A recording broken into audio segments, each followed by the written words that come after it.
അങ്ങനെ ചെറുതായ രീതിയാണ് കേരളത്തിലെ ഈ സാധനം. അതിൻ്റെ വലിയ രീതി പാകിസ്ഥാനിലൊക്കെ ഉണ്ട്. അതിനെതിരെ ഒരുപാട് ഗ്രന്ഥങ്ങളൊക്കെ ഇവിടെ പുസ്തകശാല അടിച്ചിറക്കിയിട്ടുണ്ട്. നാലാമത്തേത്, ഇത് മാത്രമല്ല, നമ്മുടെ ഈ കാദിയാനിസത്തൊക്കെ അതിൻ്റെ രീതിയാണ്. പ്രവാചകനെ തള്ളിപ്പറഞ്ഞിട്ട് അവർക്ക് വേറെ ഇമാമൊക്കെ ഉണ്ടായിട്ട് കളിക്കുന്ന രീതിയൊക്കെ ഈ പറഞ്ഞ ഇനത്തിൽപ്പെട്ട കുഫ്ര.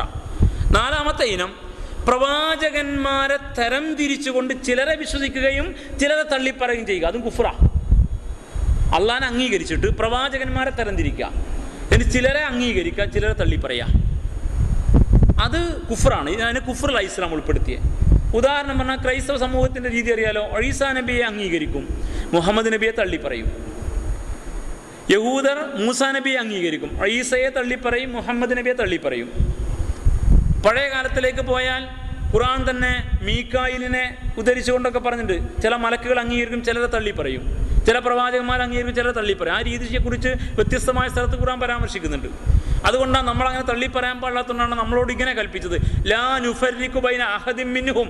ഈ പ്രവാചകന്മാരിൽ ആർക്കിടയിലും ഞങ്ങളൊരു വിവേചനവും കൽപ്പിക്കുന്നില്ല എന്ന വിശ്വാസത്തിൻ്റെ ഭാഗമായി ആമന റസൂൽ പാരായണം ചെയ്യുമ്പോൾ നമ്മൾ പറയുന്നില്ലേ, ലാ നുഫർരിഖു ബൈന അഹദിൻ മിൻഹും. അപ്പോൾ പ്രവാചകന്മാരെ തരം തിരിച്ചുകൊണ്ട് ചിലരെ വിശ്വസിക്കുക, ചിലരെ തള്ളിപ്പറയുക, അത് കുഫ്റിൽപ്പെട്ടതാ.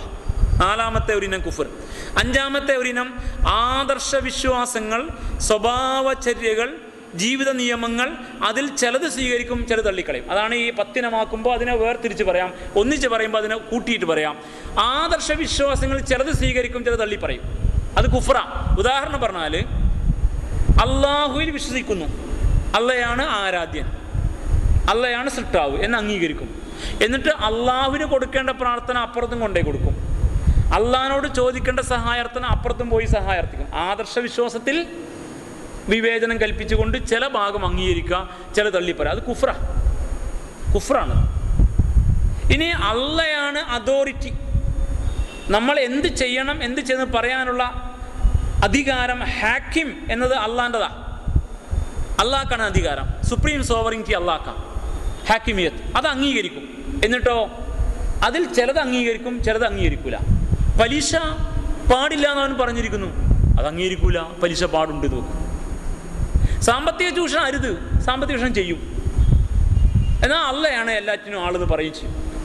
നിയമനിർമ്മാണത്തിൻ്റെ പരമാധികാരം അവനായിരിക്കണം എന്ന് അംഗീകരിക്കുമ്പോൾ തന്നെ പ്രയോഗതലത്തിൽ അങ്ങനെയല്ല, ഇങ്ങനെയും ആവാം എന്ന് വാദിക്കുകയും ചെയ്യും. അപ്പോൾ ഇതൊക്കെ കുഫ്റിൽപ്പെട്ടതാ. വിവേചനം പാടില്ല ആ വിഷയത്തിൽ. അതാണ് ആദർശ രംഗത്ത്. ഇനി സാംസ്കാരിക രംഗത്ത്, സാമ്പത്തിക രംഗത്ത് അവിടെയൊക്കെ ഇതിൻ്റെ വിശദാംശങ്ങളാണ്. അഥവാ ഇന്നത് പാടുണ്ട്, ഇന്നത് പാടില്ല എന്ന് അള്ള പറയുമ്പോൾ അത് പൊതുവേ അങ്ങനെയാണെന്ന് അള്ളയാണ് പറയേണ്ടത് അംഗീകരിച്ചിട്ട് അതിനെതിരെ പ്രവർത്തിക്കാം. അതിൽ ചിലതെടുക്കുക, ചിലത് തള്ളിക്കളയാം. ആ ഒരു രീതിയാണ്. ചിലത് എടുക്കുക, ചിലത് തള്ളിക്കളയാം. അത് ശുദ്ധ കുഫ്ര. എവിടെ കുഫർ എന്ന് പറയാം? അപ്പോൾ നമ്മൾ ചോദിക്കുക, അതെങ്ങനെ കുഫ്രാകുക? ഇവരൊക്കെ മുസ്ലിമീങ്ങളല്ലേ, നിസ്കരിക്കുന്നവരല്ലേ? അള്ള തന്നെ പറഞ്ഞത് കുഫ്രാണ്. ഉദാഹരണം സൂറത്തുൽ ബഖറയിൽ നാം പഠിച്ചു പോയിട്ടുണ്ട്. നമ്മൾ പഠിച്ച ആയത്താ, അഫതുഅ്മിനൂന ബിബഅദിൽ കിതാബി വതക്ഫുറൂന ബിബഅദ്. നിങ്ങൾ ഈ വേദത്തിൽ ചിലത് വിശ്വസിക്കുന്നു, ചിലത് തള്ളിക്കളയുകയും ചെയ്യുന്നു. ഇത് അള്ള പഠിപ്പിക്കുന്ന എവിടെയെന്നറിയോ? ബനൂ ഇസ്രായേൽ സമുദായത്തിൻ്റെ ദുരന്തം വിശദീകരിച്ചിട്ട് പറയാ.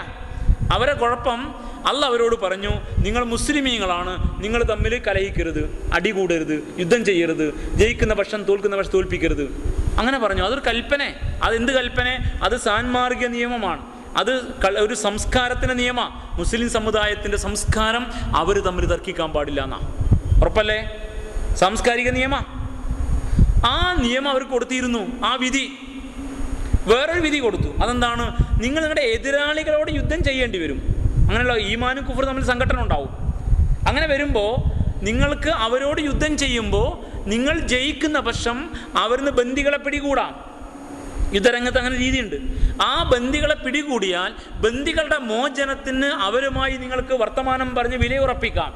ആ മോചനത്തിൻ്റെ ഭാഗമായുള്ള ബന്ദി മോചന ദ്രവ്യം നിങ്ങൾക്ക് സ്വീകരിക്കാം. അത് യുദ്ധരംഗത്തെ ഒരു നിയമമാണ്. അത് യുദ്ധവുമായി ബന്ധപ്പെട്ട് അള്ള കൊടുത്തൊരു നിയമമാണ്. ഇവരെന്ത് ചെയ്തു? ഒന്നാമത്തെ നിയമം ലംഘിച്ചു. ആര്? ബനൂ ഇസ്രായേൽ സമുദായം എന്ന മുസ്ലിം സമുദായം. നിങ്ങൾ തമ്മിൽ തർക്കിക്കരുത്, യുദ്ധം ചെയ്തെന്ന് പറഞ്ഞത് അവർ പക്ഷം ചേർന്നു. ഒരു കൂട്ടർ, ഈ ബനൂ ഇസ്രായേൽ സമുദായത്തിലെ ഒരു കൂട്ടർ മദീനയിലെ ഔസ് ഗോത്രവുമായി കരാറിലായി. ആ പാർട്ടിയുമായിട്ടാണ് ബന്ധം. മുസ്ലിം സമുദായത്തിലെ അവിടുത്തെ ബനു ഇസ്രായേൽ സമുദായം എന്ന മുസ്ലിം സമുദായത്തിലെ വേറെ കൂട്ടർ ഹജ്റത്ത് ഗോത്രവുമായി സഖ്യത്തിലായി. അവർ ആ പാർട്ടിയുമായിട്ട് ബന്ധം. ഈ രണ്ട് പാർട്ടികൾ തമ്മിൽ വെട്ടും കുത്തുമ്പോൾ ഇവർ തമ്മിൽ വെട്ടും കുത്തുമാവും. അതല്ലേ ഇപ്പോൾ നടക്കുന്നത് മുസ്ലിം സമുദായത്തിലും. അത് ഗോത്രങ്ങളാണ്. അന്ന് ഗോത്രമേ ഉള്ളൂ പാർട്ടിയിൽ. ഇന്ന് പാർട്ടിയാ, ഗോത്രമല്ല. മുസ്ലിം സമുദായം ഈ പാർട്ടിയിൽ, കുറച്ച് ആ പാർട്ടിയിൽ, എന്നിട്ട് ഇവർ തമ്മിൽ വെട്ടും കുത്തും. അതല്ലേ നടക്കുന്നത്? അതാണ് നടക്കുന്നത്. കുറച്ച് ആൾക്കാർ മന്ത് വലതുകാലിലേറ്റി, വേറെ കുറച്ചാൾ ഇടതുകാലിലേറ്റി. രണ്ട് കൂട്ടരും മന്തിൻ്റെ ആളുകൾ തന്നെ. എന്നിട്ട് ഇവർ തമ്മിൽ, മന്ദന്മാർ തമ്മിൽ അടിയിടി നടക്കുമല്ലോ. അങ്ങനെ നടക്കുക. എന്നിട്ട് വെട്ടും കുത്തൊക്കെ ആവും. ഇതാരാ? സമുദായ. അപ്പോൾ ഈ സംഗതി പാടില്ല എന്ന് അള്ള പറഞ്ഞപ്പോൾ അതവർ ലംഘിച്ചു. അപ്പോൾ അള്ള പറഞ്ഞ ഒരു സാംസ്കാരിക നിയമം, ഒരു നാഗരിക നിയമം ലംഘിച്ചു. എന്നാൽ ഇങ്ങനെ തമ്മിൽ ഒരു സമുദായം ഇസ്ലാമിൻ്റെ എതിരാളികളുമായി യുദ്ധമുണ്ടായാൽ യുദ്ധത്തിൽ ജയിക്കുന്ന പക്ഷം ബന്ദികളെ പിടിക്കാമെന്ന യുദ്ധ നിയമമാണ്. ആ നിയമം വെച്ചിട്ട് ഇങ്ങനെ ഇവർ തമ്മിൽ അടി നടത്തി ഒരു കൂട്ടർ ജയിക്കുമ്പോൾ ജയിക്കുന്ന പക്ഷം തോൽക്കുന്ന പക്ഷത്ത് നിന്ന് ഫിദിയ വാങ്ങും. അതവർ നടപ്പാക്കുകയും ചെയ്തു. അപ്പോൾ നിങ്ങൾ നോക്കൂ, രണ്ട് കൽപ്പനകൾ അവർക്ക് നൽകിയ കൽപ്പനകളിൽ ഒന്നവർ സ്വീകരിച്ചു, ഒന്നവർ നിരാകരിച്ചു. അത് വിശദീകരിച്ചിട്ടല്ല പറയാം. അഫതുഅ്മിനൂന ബിബഅദിൽ കിതാബ്, നിങ്ങൾ ഈ വേദഗ്രന്ഥത്തിൽ അള്ളാഹു നിങ്ങൾക്ക് നൽകിയ ചില കൽപ്പനകളെ അംഗീകരിക്കുന്നു, വിശ്വസിക്കുന്നു.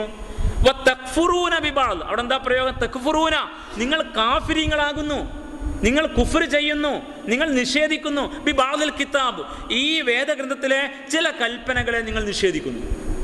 അപ്പോൾ വേദഗ്രന്ഥം അല്ലാഹു സുബ്ഹാനഹു വ തആല നൽകുന്ന സാൻമാർഗ നിയമങ്ങൾ, സാമ്പത്തിക നിയമങ്ങൾ, ഭരണപരമായ